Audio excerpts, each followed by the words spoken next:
ఆయన ఏం చేసినా సంచలనమే.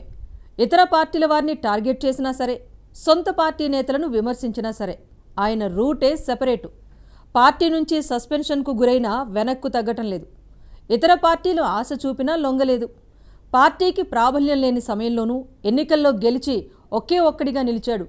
అలాంటి వాడు సొంత పార్టీ నేతలపై విమర్శలెందుకు చేస్తున్నాడు?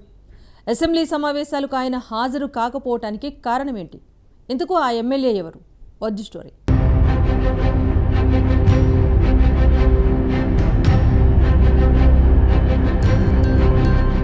Hindu fire brand Goshamahal BJP MLA Raja Singh assembly budget సమావేశాలకు ఎందుకు హాజరు కాలేదనే చర్చ రాజకీయ వర్గాల్లో జోరుగా సాగుతుంది. గత కొంతకాలంగా పార్టీ కార్యక్రమాలకు కూడా రాజాసింగ్ అంటిముట్టనట్టుగా ఉంటున్నారు. సొంత పార్టీ నేతలపైనే రాజాసింగ్ అలకబోనారా, లేదంటే మరే ఇతర కారణమేమైనా ఉందా అనే చర్చ జరుగుతుంది.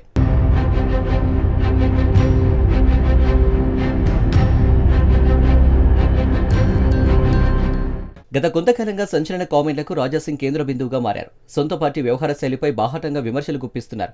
ఒకటి అరా కాదు, వరుసగా గత కొంతకాలంగా పార్టీ నేతలపై ఆయన విమర్శల దాడి పెరుగుతుంది. దీంతో అసలు తెలంగాణ బీజేపీలో ఏం జరుగుతుందోనని క్యాడర్ ఆలోచనలో పడ్డారట.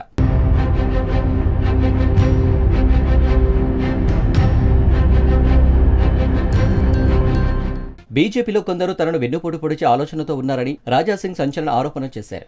బీజేపీకి చెందిన నేతలే తనపై పీడీ యాక్ట్ కేసులు పెట్టాలని పోలీసులకు చెబుతున్నారని, తనను జైలుకు పంపించేందుకు ప్రయత్నాలు చేశారని అన్నారు. అంతేకాదు, పార్టీ కోసం కష్టపడి పనిచేసే కార్యకర్తలను, నాయకులను పక్కన పెట్టడం వల్ల పార్టీకి నష్టమని రాజాసింగ్ అంటున్నారు. ఇటీవల జిల్లా అధ్యక్షుల నియామకం విషయంలోనూ రాజాసింగ్ అసంతృప్తి వ్యక్తం చేశారు. గోషామహల్ జిల్లా అధ్యక్ష పదవిని పార్టీ కోసం పనిచేసే వ్యక్తికి ఇవ్వాలని తాను సూచించిన రాష్ట్ర నాయకత్వం మజ్లిస్ పార్టీతో అంటగాకే వ్యక్తికి జిల్లా అధ్యక్ష పదవి కట్టబెట్టిందని ఆరోపించారు.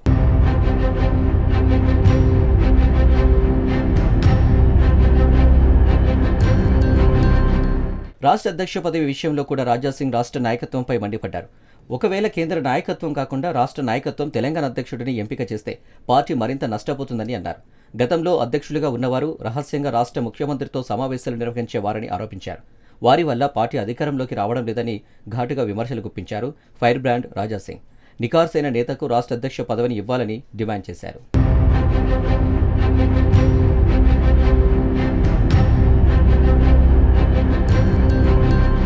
తెలంగాణ బీజేపీలో పాత సామాను బయటకు పోతేనే రాష్ట్రంలో పార్టీ అధికారంలో వస్తుందని రాజాసింగ్ చేసిన వ్యాఖ్యలు పార్టీలో కలకలం రేపాయి. కొంతమంది నేతలు బీఆర్ఎస్, కాంగ్రెస్తో రహస్యంగా సమావేశాలు అవుతారని, అది పార్టీకి తీరని నష్టమని రాజాసింగ్ కామెంట్ చేశారు. ఈ వ్యాఖ్యలు తనవి కావని, లక్షలాది మంది పార్టీ కార్యకర్తల అభిప్రాయమని రాజాసింగ్ వెల్లడించారు. పార్టీ విషయాలు బహిరంగంగా ఎందుకు చెబుతున్నావని, ఏదైనా ఉంటే పార్టీ నాయకులకు చెప్పాలని తనతో కొందరు అంటున్నారని, అయితే ఎన్నిసార్లు పార్టీ దృష్టికి తీసుకువెళ్లినా వారు స్పందించడం లేదంటున్నారు.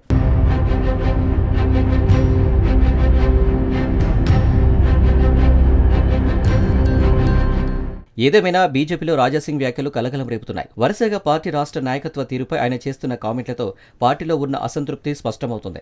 బీజేపీలో రాజాసింగ్ రూటే సెపరేట్ అని పార్టీలో చర్చ నడుస్తుంది. మరి సొంత పార్టీ నేతలపై రాజాసింగ్ చేస్తున్న విమర్శల పరంపర అవుతుందా, కొనసాగుతుందా అనేది తెలియాలంటే వేచి చూడాల్సిందే.